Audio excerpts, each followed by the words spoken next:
দুটো বাচ্চা বড় করতে করতে আবার আরেকটা বাচ্চা আপনার লাইফে চলে আসলো, তখন এটা আপনার বার্ডেন মনে হয়নি?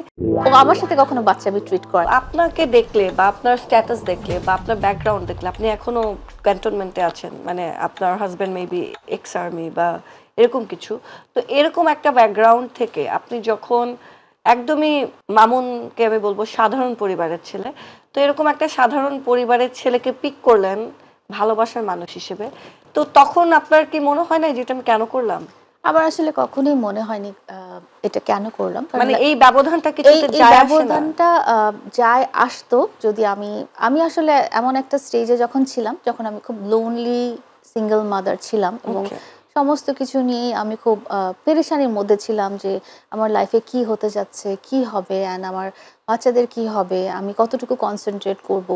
একজন লাইফ পার্টনারের কাছ থেকে আপনি যখন হঠাৎ করে আলাদা হয়ে যাবেন, খুব একা হয়ে যাবেন, তখন একটা জিনিস দেখবেন যে আপনি যত বড় স্ট্যাটাসই হোক না কেন, আপনার ফ্যামিলি কখনোই চাবে না যে আপনার একটা সেপারেশন বা ডিভোর্স হয়ে যাক, এবং যখন হয়ে যাবে সবাই পয়েন্ট আউট করবে হয়তো তোমার দোষটা ছিল, দোষটা যেটারই থাকুক না কেন, একটা প্রেশার মাথার মধ্যে সবসময় থাকে। তো ওই প্রেশারটা যখন আমি খুব ফেস করছিলাম, সেই মুহূর্তে কিন্তু মামুন অ্যান্ড মামুনের ফ্যামিলি, ফ্রেন্ডস, তার সারাউন্ডিংস সবাই আমাকে খুব মেন্টালি সাপোর্ট করেছে।